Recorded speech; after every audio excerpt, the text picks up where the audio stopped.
Hello, everyone, and welcome back to another episode of Just an Introvert podcast. We have kind of out of our normal these couple episodes. We're doing some interviews, two-part interview series. We are today interviewing Amy's husband, Niles, aka Uncle Niles. Um, so we're going to start with our little intro. I'm going to do both the icebreaker and the would you rather this week. So for our icebreaker, Amy and Niles. What first impression of the other person were you most wrong about when you first met? Oh dear. Oh dear. That's a tough one. Hmm. Take your time. Hmm. Well, my first impression was he was in the band. He was one of the cool guys. He was the brass player. And I thought maybe he was a little cocky, but when I got to know him, he was a sweetheart. So that was, I guess, my first impression. Okay. Yeah, I mean we met in high school, right? I was a junior and Amy was a freshman. So she was standing and marching with like some of my friends that I'd known for years. So I kind of thought she was this like quiet little mousy freshman, to be honest with you, for quite a while. But about halfway through the year, we figured out that was not true. But at first, I think we just interacted by my interaction with my friends that she was right by, and then eventually she started going to lunch with us and stuff. And but yeah, probably that I thought she was like really kind of quiet and really. It took a while to like really get to know her and figure out that she's not really a quiet person. Yeah. What? She's She's an just an introvert, right? Yeah, Yep. she's just an introvert, but she's not a Right. quiet little person. This is true.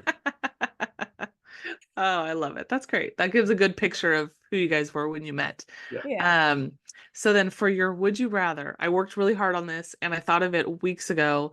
And then I was sitting with Randall and I'm like, I can only remember one of the parts of the would you rather. I couldn't remember the second part. I finally got it and I'm so happy. Anyways, okay, would you rather teach on a subject that you know absolutely nothing about to a group of like college age students or teach your subject of expertise to a group of like the top experts in that field?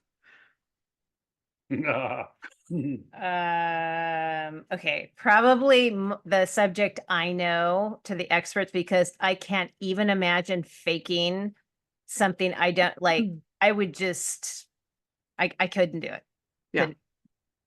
I think I'm actually in agreement here. Even though Okay. it'd be fun to fake a subject I didn't know, I would actually enjoy that as long as it was like some sort of prank, and at the end I could be Yeah. like surprise. Yeah. But yeah, probably teaching the experts because I mean I got my master's degree, and what I figured out with the master's degree is the more you know, the more you realize you don't know jack squat. Oh, And great. so it's like you kind of get this idea like you know some things, but then you know there's a whole lot more that you don't know. Yeah. So I would probably be really nice and humble about it, but still try to Yeah. teach the stuff I know to those experts and see what Yeah. Nice. Very That's a we good cool. we one. agreed. I know. That was a Agreed. good I one because you know. don't normally do would you rather. So that I like that. I know. And I'm like, I was like the teacher thing. I'm like, I gotta make this a good one. So all right. So Amy, tell us a little bit about who we're interviewing today. So we're interviewing my husband, Niles Carlin. Hello. We've been married well, this is July. So in a few weeks, it'll be our 28th anniversary. And before that, we dated 5.5 years. I met him when I was a freshman in high school. He was a junior.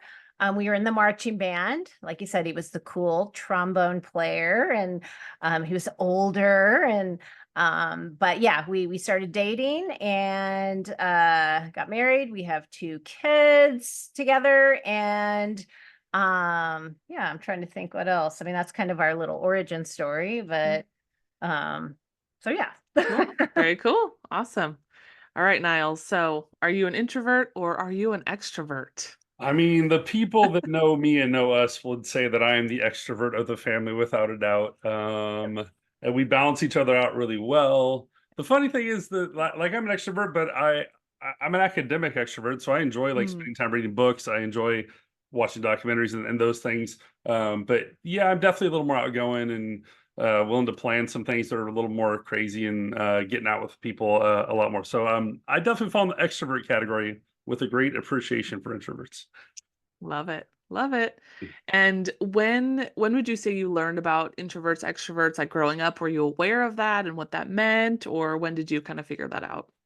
I mean, I would say I was aware of it as a student, but it was more like people that were outgoing or not outgoing and didn't really think of those specific words all that much. So probably that I don't think I even thought about it when we were dating really in any way, shape, or form. I just knew there were things that she did more, I did more. So probably after we got married, it started coming up a little bit more, and then we had some really cool talks about it in terms of what it means teaching wise in the classroom, what it means at church, like all the things you guys have been talking about. So yeah, probably in my mid-20s started talking about it a little more, and I'm 50 now, so so I've been aware of it for a while. But as a kid, I just thought people were outgoing or not outgoing, didn't really think about what the introvert thing really meant. Yeah. And Amy, timing wise, I remember you, a big thing for you was reading the Quiet Book. Was that around the same time or was that before, after that? I would say that was probably in my 30s that I mean, I knew because I was shyer. And my mom was also an introvert. So I don't know if I knew that wording, but I sort of knew about personality traits a little bit. But I think once I discovered the book in my 30s, I felt validated for my feelings and not just like there was something wrong with me or I wasn't where I should be. So yeah, when she read that book, we definitely talked about it quite a bit. So I think I was aware of it before because I started noticing some of our differences and stuff. But then, yeah, when she read that book, we definitely had talks about it for sure a lot more. Yeah, very cool. And then how soon into your relationship did you know that Amy was an introvert? I know we kind of talked about that, but when did you start to notice those things? So, I mean, to me, it was pretty obvious pretty early on, even without using that word, just because like after I graduated from high school, I was like one of the couple youth leaders at our church, and Amy didn't like participating in all the youth group things, even though I was leading things.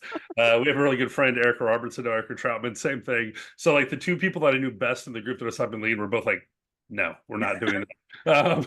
So it was always kind of fun that I'm up there like being high energy, like woo, and the people that I know best, like, yeah, we're not really, all the icebreaker games, all those fun things. It's not that they wouldn't do it at all, but they would only do it under safe circumstances, right? If there's the small group of people doing things, whatever. So I got a lot of rolled eyes and like shaking my head nose at me when even though I was the youth group leader. So I would say I had some pretty good awareness that when I was in college when I was trying to lead them, and they were super fun to have around, by the way, but not really wanting to participate in all those zany youth group games. You know what they are, yeah.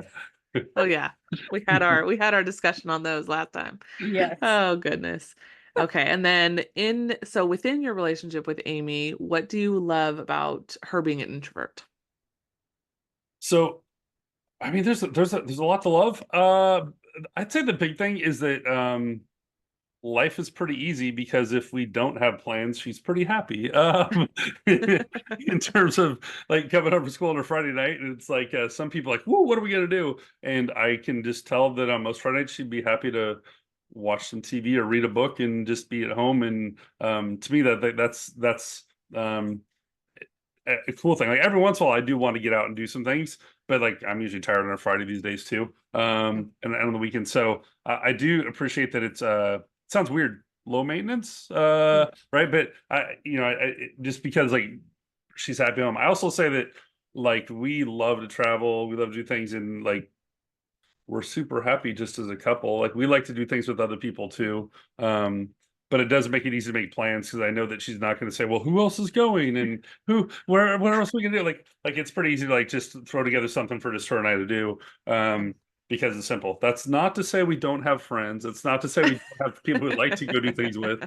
But I definitely appreciate the fact that it's easy going that way because generally speaking, getting carry out pizza and coming home and watching Netflix gets the job done. In terms of just being happy or having time to read a book. And look, she's up for the big adventures too when we travel and do things. Like she really wants to do things too. But in terms of just like the average stuff, it's pretty easy on a weekly basis. Yeah. Yes.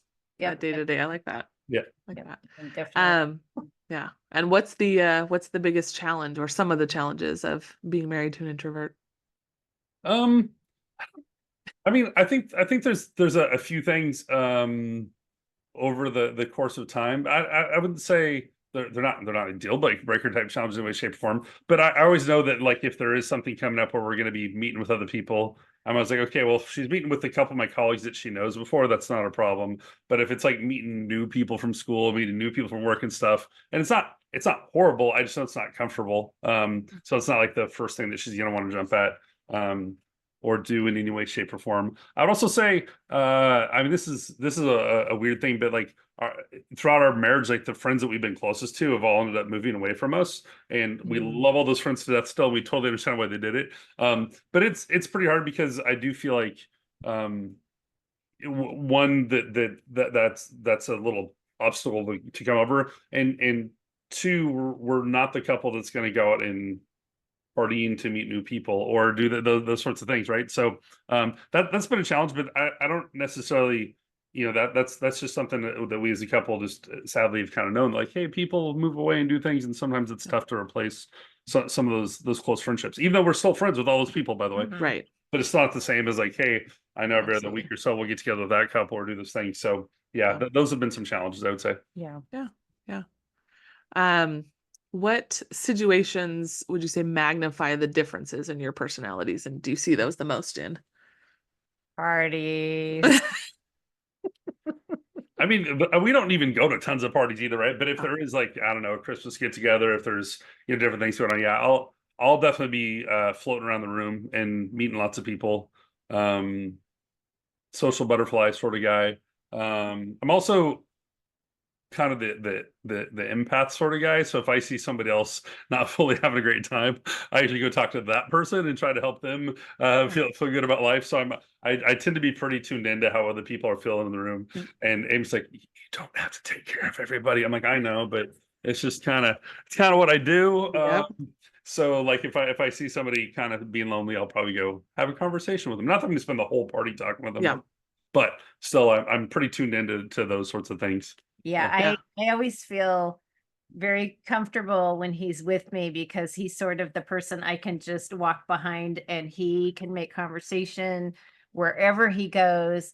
And if he's not there, I don't know. It's hard for me to, especially with new people. And if he has to go to the bathroom or something, I'm like, no, don't go, or can I come with you? Don't leave me. Then you're the weird couple that goes to the bathroom together, and then it's just like, then you never get invited to parties. Right.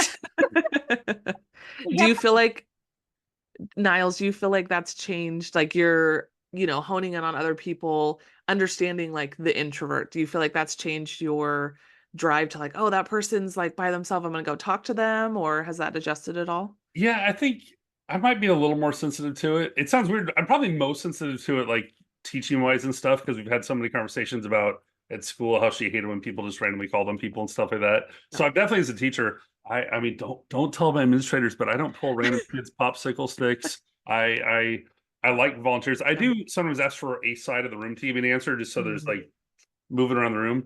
But that's pretty much all her. But when it comes to like adult, just being in situation stuff, I think I'm a little more aware that there are some people that are just like totally fine hanging out and petting the dog.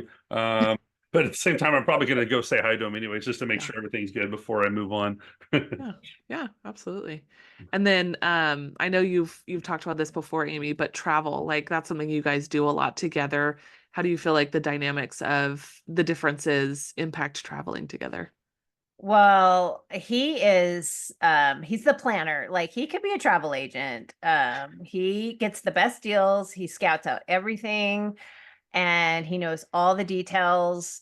And when people ask me like, where are you going? When are you leaving? I'm like, I don't I wasn't paying Whatever Niles tells me to do. Whatever he tells me to go. So we have this joke that he plans all the trips and then I document them. And I also call myself the travel princess because he's got everything just organized and 3 steps ahead, and I'm just enjoying the sights, Following along. And so anyway, but yeah, as far as that, we're very different, but I think we travel well together because like you said, I am up for doing stuff.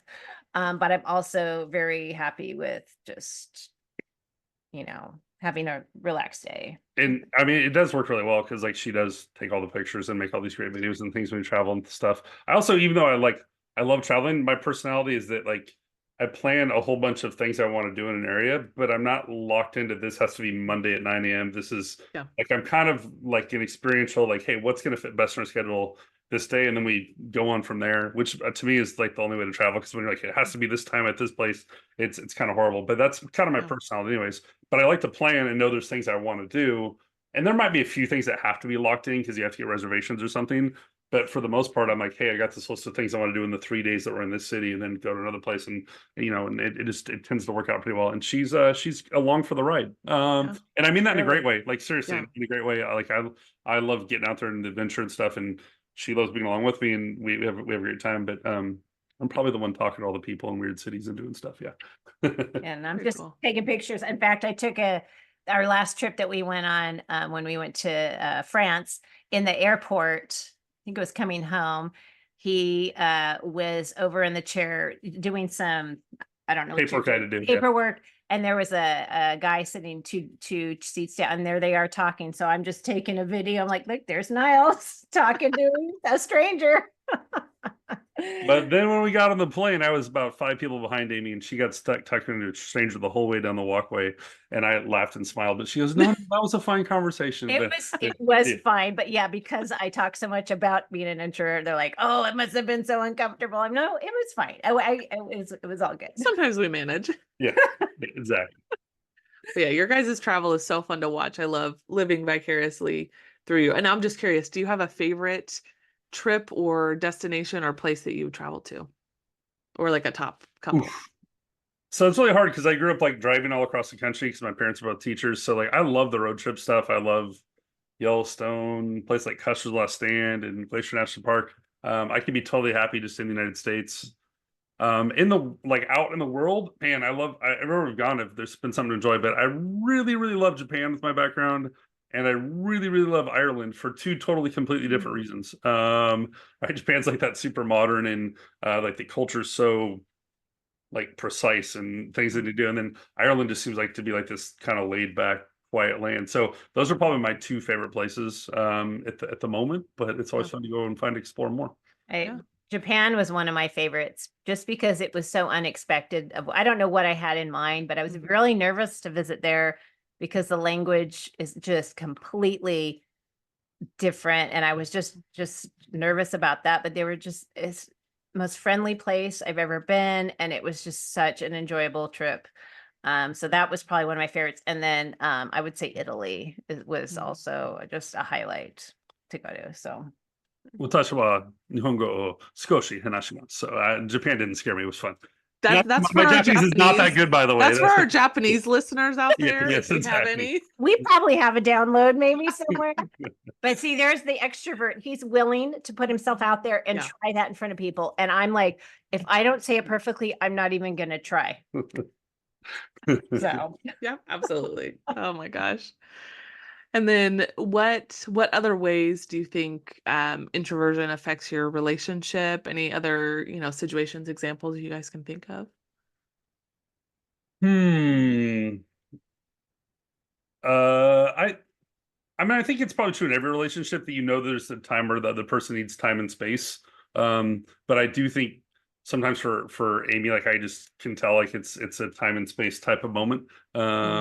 Right, like hey, just need some time, need some rest time, and to kind of recharge. And I know that's just normal in relationships as well, but to me I can sense the introvert extrovert side of that a little bit. And same thing, like she's willing for me to make plans to go do some things on occasion too, because she knows I'm itching to get out and do stuff. So like that sort of stuff is kind of coming handy. So when we're meeting with all the family, our whole family gang is interesting because we have a lot of extroverts and a lot of introverts, so it's an interesting mix, right? And we have a lot of extremes. I feel like we have very like textbook. Yeah, and on my side of the family, I think there's way more extrovert. There's a couple introverts, but it's not as even as a mix. Like on the side, there's a pretty even mix, and on the Carlin side, there's probably more extroverted people than introverted people. But so like that's always interesting, the family dynamics when people get together and it kind of that sort of stuff as well too. Yeah. I feel like our family gatherings end up with like a loud room and a quiet room. I feel like that naturally by the end of the night it's split. It's always so funny. Oh yeah, all the time. And I try to go back and forth between both Yes. rooms. You got to check the quiet room, make sure everyone's doing good. Exactly. I feel like probably Randall does the same thing. He kind of yeah. makes the rounds. Yes, Yeah. absolutely. Very cool. Yeah, well, thank you so much for being willing to answer our questions. And I was gonna say be a part of the podcast for the first time, but I'm pretty sure you've been in the background while Amy's recording before, so you've somewhat been in the room where it happened. Absolutely. I'm one of the loyal listeners, although I'm a few episodes behind. So, but we listen eventually for sure. So, Yes, nice. Okay, we got to wrap it up like we always do. What are your awkward moments?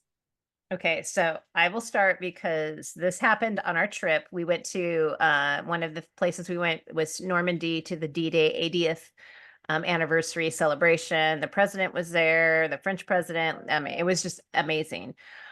So after the ceremony, when we had a long wait until our buses picked us up. So I was out of my seat and I needed to bend down and get something out of my bag. And Niles was standing right in front of me. So I bent down and I'm looking and then, I see his shoe and I get it. And then when I look up, I see a different shoe. And then I stand up and this just stranger is literally right in front of me. And I'm like, oh, I'm like, where'd you go? I was just expecting to see Niles and here I am just, what are you doing there? And it just took me by surprise. And, he's over there, talking probably. Yep. And Yep. it Oh my just caught me gosh. off guard. So I just felt a little awkward. So that was mine. Do you have Oh, one? that's great. can I share somebody else's awkward story? Let's see. Awkward. Sure. Oh, now I'm curious. Oh, you just don't know. He just doesn't have any awkward. Nothing's ever awkward. No, I'm just kidding. That's not true at all. That is not. Or recently, or Yeah, I'm trying to maybe when think. you're younger, or Yeah, I think there's definitely some awkward moments with extroverts, or somebody's trying to like always make sure everybody else is okay in the room, like how everybody's doing. Where sometimes you stick your nose in somebody else's business when they don't want you to be in their business. I'm trying to think of a specific example because I can't really off the top of my head like of something recent happened. But I do know there have been those times where I'm just like, hey, how's it going? And then pretty soon you're in the middle of a tough conversation. Yeah. On our last trip, we had students from our local high schools, and we had a kid who was just like, it was the end of that long day, and he didn't get food, and he was just like dying. And like we just tried really hard, like I was like, just stay with me. You're fine. We're gonna get you food. We're gonna get you to bed. You get some sleep. But that ended up being a relatively awkward, like 30 minutes to an hour, because no matter what we did, and we did get him food eventually, and we got him back to he was just like in such a mood as a kid, but it was just like Nothing worked. just kind of like, we're gonna get there, we're gonna get there, we're gonna get there. But he was only looking at the negative no matter what. And I was trying to cheer him up, and eventually Amy's like, let's just go to bed. We're done. Like get this kid in his room and he just needs some sleep. So yeah, Oh my goodness. he was working so hard to be positive, like he always is with the kid, and the kid has just kept being negative, and he's like, I'm just tired and blah blah blah, it's a long day. And Niles is really trying, and finally I turn and I'm like, we've all had a long day. And like you can just tell I'm Oh my just gosh. like, and he's trying to, Remedy I'm the my best to make situation. everybody happy. yes. Oh my gosh. Yeah. So that was Oh, pretty that's awkward. funny. That was pretty awkward. Yeah. Yeah, I can see that. Yeah. Oh man. What about your recommendations? What's something you would recommend that you've been interested in lately that you want the world to know about?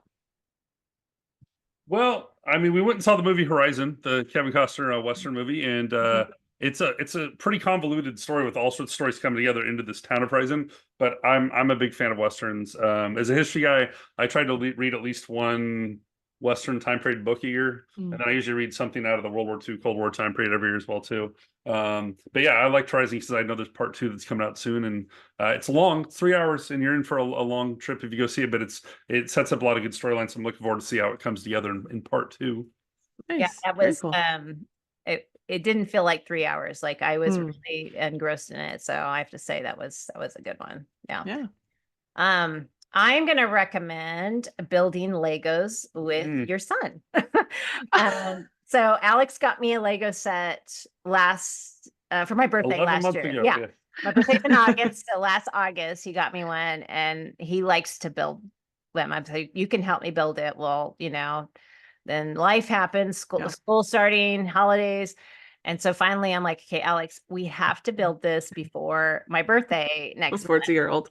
So we finally found time to sit down, and it was just so fun. Like, now that he's older, he's 19, you don't find a lot of time to kind of do those things with. So I just really enjoyed it. So I'm kind of hoping now that I get another set to build with him. So anyway, That's cool. but it Well, was that sets up your next birthday really easy. So Alex, if you're exactly. listening, intent. Yes. Legos for mom. And then I know for Yes. sure he's going to want to help, which I pretty Right. much let him do quite a lot of the work, which honestly, his brain is already 10 steps ahead of me anyway. And I'm trying to be like, I'll just, we need 10s of these. I'll find these 10 while he's. So anyway. Oh my gosh. Well, great. Well, again, thank you so much for being here, Niles. As I mentioned in like one of our first episodes, I don't know if I've ever told you this in person, but you would be my phone a friend if I was on Who Wants to Be a Millionaire. I just remember as a child, I'd watch it and be like, my Uncle Niles knows so much about so many things. He would be the person. So I was also the that's what I will crazy always think. uncle. I was always the crazy uncle when you're growing up, and I feel bad that now with the new generation of kids, I'm like, yeah, I'm tired now. I don't want to be the crazy anymore. I'm just like, I was so But the timing is perfect yeah, because yeah, your kids are yeah, old enough exactly. to be like fun aunt and uncle to Mike. It's just like it's Yeah, gonna To take cascade over, and right? yes, yeah, yes. it's worked out Oh really well for goodness. sure. So, Yes. Absolutely. and good job to Absolutely. the introverts of the world. I'm happy that you guys are putting yourselves out there as introverts to spread the word. And yeah, I think there's lots of good stuff you guys are sharing. So keep up the good work, ladies. Thank you. Yeah. Yeah, we will. Thank you. Trying. But yeah, again, thank you for listening. Make sure you listen to both episodes that we are putting out with both of our husbands doing a little interview session. And yeah. So, well, we'll see you next time. Yep. And thanks for listening. Yeah, thanks.